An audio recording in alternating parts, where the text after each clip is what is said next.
Day 27. Luminous.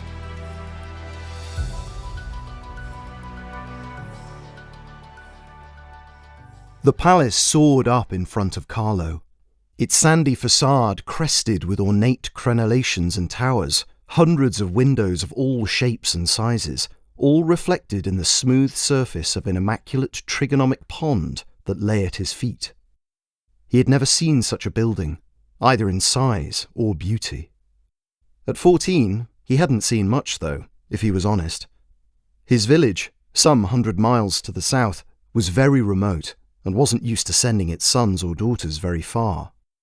Before Carlo, a friend's uncle or grandfather or some such had been the most notable citizen of San Martino, having spent a few years as a pike-bearer or groom or something in Palermo many years before.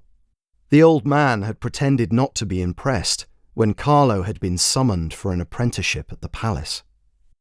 He itched in his new velvet doublet and matching short trousers, finished off with a novice's cap. He was so scared about getting his long white stockings dirty, he had allowed extra time to walk up the long gravel path that brought him to the pond. This outfit, of which he had only one, had cost more than his family made in a whole year. Thankfully, his master-to-be had paid for it, along with his travel, lodgings, and even some things to eat to get him here. He felt like an egg that he dare not drop. A door off to the left of the palace snapped open, and a voice snapped too. "You boy!" Carlo twisted on his heel to see a pale face sticking out of a black robe. The man looked like a crow. "Don't just stand there!"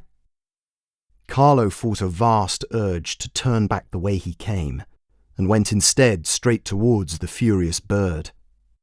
The man didn't move at all as Carlo approached, forcing the boy to squeeze awkwardly around him to get through the door and into the palace. With a swoop of his cloak, the man closed the door with another snap. Carlo didn't know why, but he noticed he had not seen the man's hands at all. The bird drifted away down a corridor without even looking at Carlo. "The master waits for no one, certainly not an apprentice." The word apprentice seemed to hurt to say. Carlo took that as his cue to follow.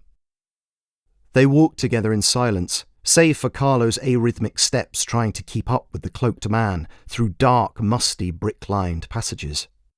It was a stark difference from the grandeur outside. Left, right, down a set of steps, up another, to a huge polished oaken door, and then... Carlo's mouth fell open. The birdman seemed to shrink to a tiny chick as he squeaked away across a black and white tiled floor. Except it wasn't a floor, it was a sea, an indoor sea vaulted by a ceiling stretching all the way up to heaven, seemingly literally. As Carlo gawped, a divine chorus of cherubim, archangels, saints, and at least 2 Jesuses gazed back. If they weren't all completely still, he might have thought they were real. In any other place, at any other time, these things alone would have been the pinnacle of Carlo's life, but for the windows. He felt his vision would never be wide enough to take in the walls of glass on either side of the cavernous space. Reaching from earth to heaven, they gave more light, it seemed, than the outside world on the other side. Many of the panes were many times bigger than he was, and even from here, he could see how flawless they were.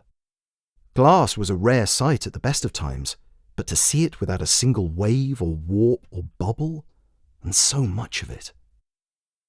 "Sss!" spat the cloak, as he probably did to his cat. Carlo somehow managed to get his legs working. He imagined this is what it must feel like when a baby comes into the world for the first time. He caught up to the bird, who was standing next to a small flight of wooden steps that went up to a modest studded door. "The master is an incredibly busy man.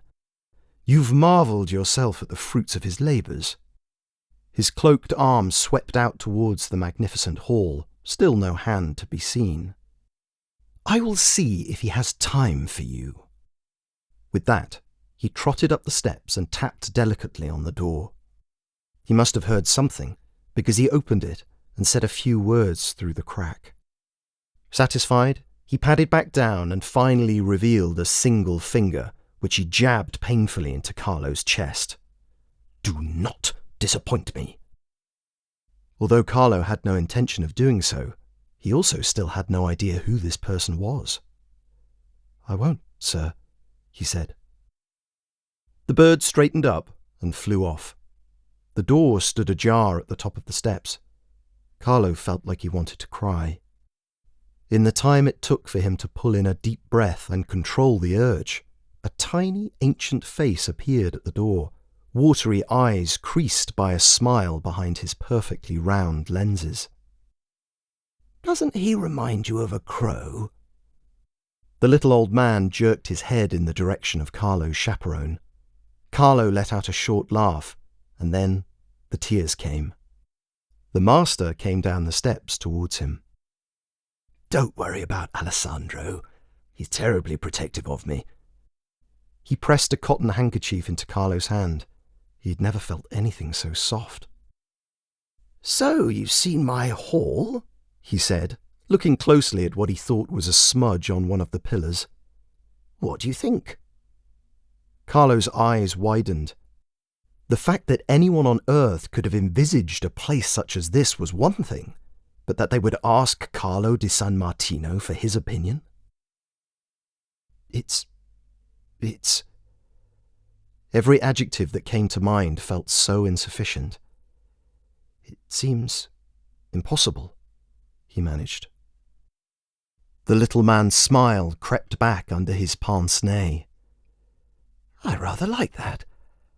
I say, young master, shall we try and find something else that should be impossible?"